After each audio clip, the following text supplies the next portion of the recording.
Government Ops. I will first want to take a moment to introduce the new vice chair.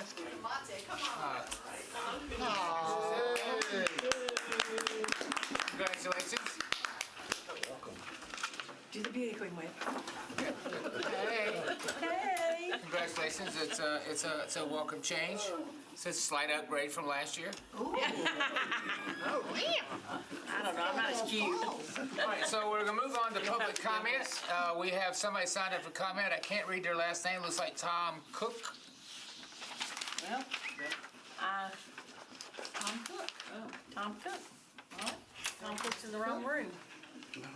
Nope, never mind. This is a completely different thing. This looks like maybe Tom Cash. It says, please approve the Oh, he's in a letter to the chair.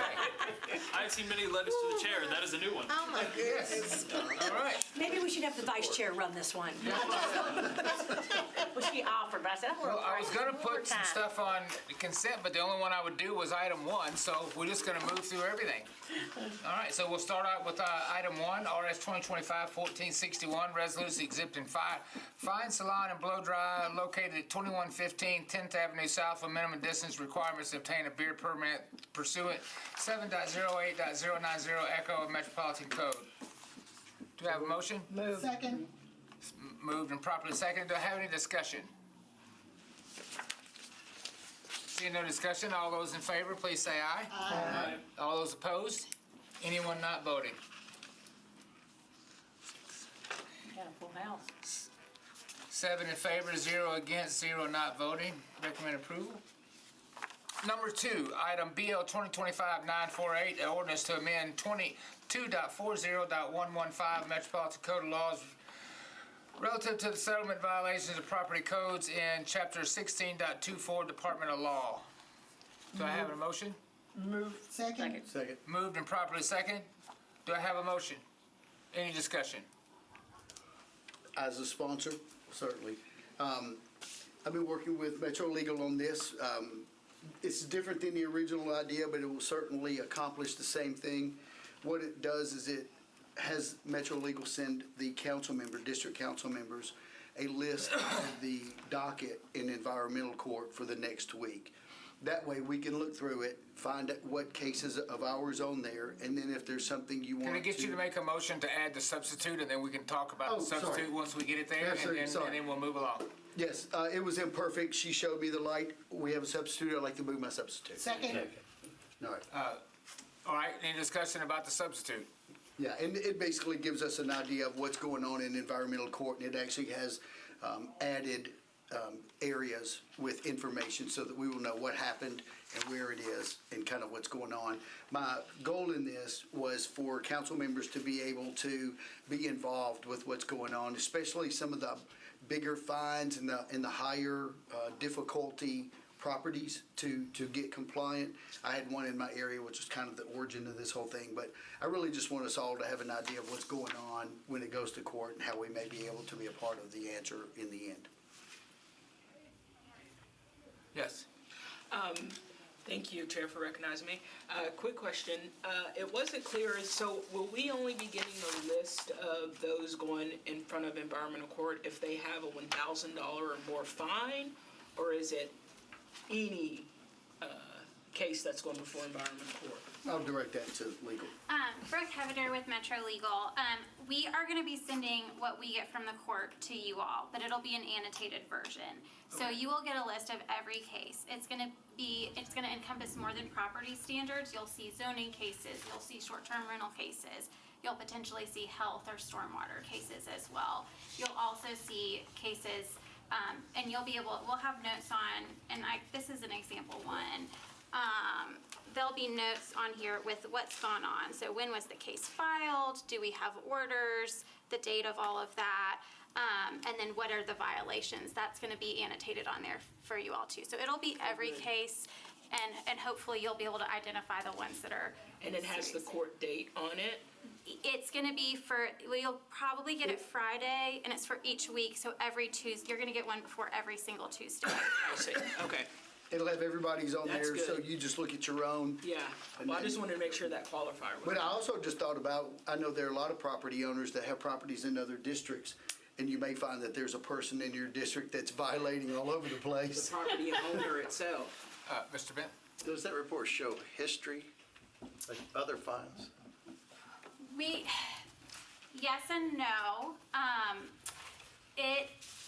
A lot of times we'll have notes on there if somebody had a recent violation, because it's helpful for us.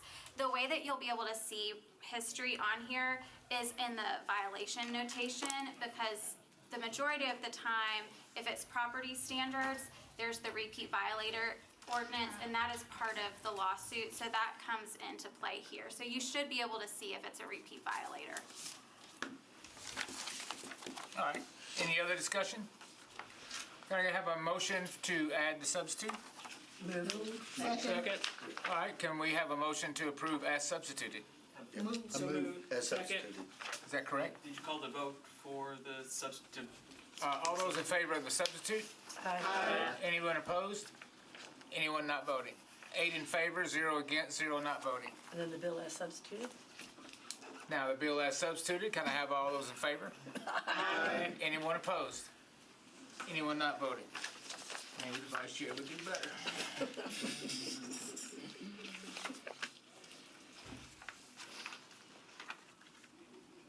Also want to go back and make a correction on item number 1, RS 2025. I said that there was 7 in favor, 0 against, 0 not voting. It's actually 8 in favor, 0 against, 0 not voting. But I want to make sure that was publicly stated. All right, number 3, BL 2025-955, an ordinance amending Section 9.20.020 Metropolitan Code of Laws regarding motor vehicle noise within the residence zoning districts. Move. Second. Any discussion? Yes, Ms. Ellis?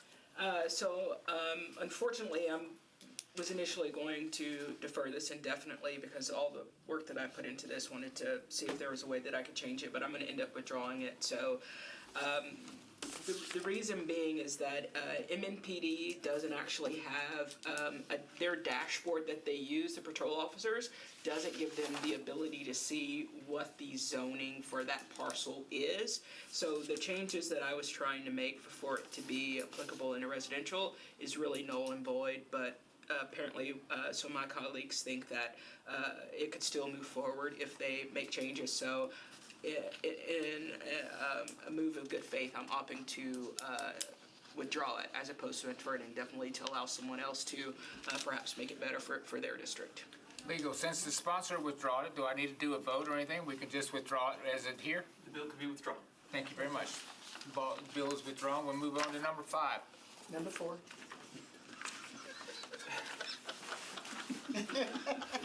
Olivia's just messing up all over the place. Rewind. Item number 4, BL 2025-956, in order to amend Chapter 12.40 of the Metropolitan Code of Laws regarding abandoned vehicles restricted on the Visit Alley Parking Way by Ellis and Benton. Can I have a motion? Second. Moved and properly seconded. Open for discussion. Yes, Ms. Ellis? Wanted to move my substitute. Make a Second. motion to move my substitute. Second. Second.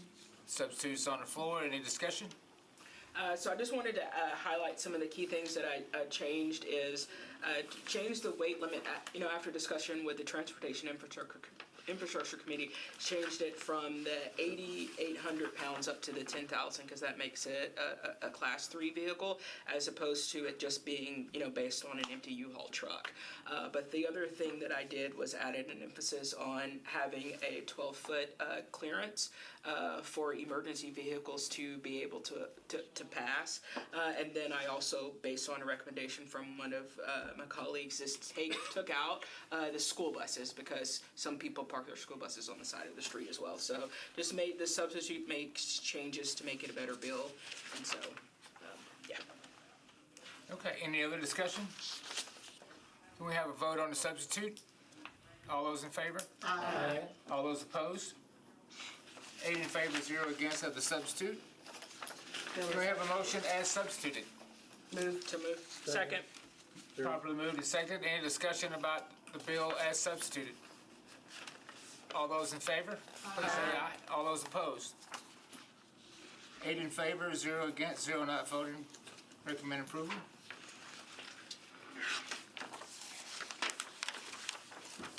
Number 5, BL 2025-995, an ordinance amending section 10.26.010 and 10.28.010 and 16.24.330 of Metropolitan Code of Laws pertaining to intensive design and vegetation growth. Move.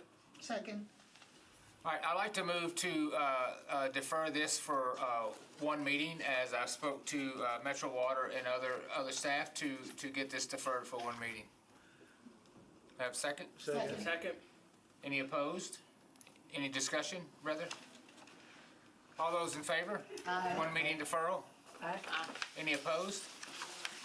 All right, 8 in favor of deferral, 0 against. Can I get a motion to adjourn? Move. Second.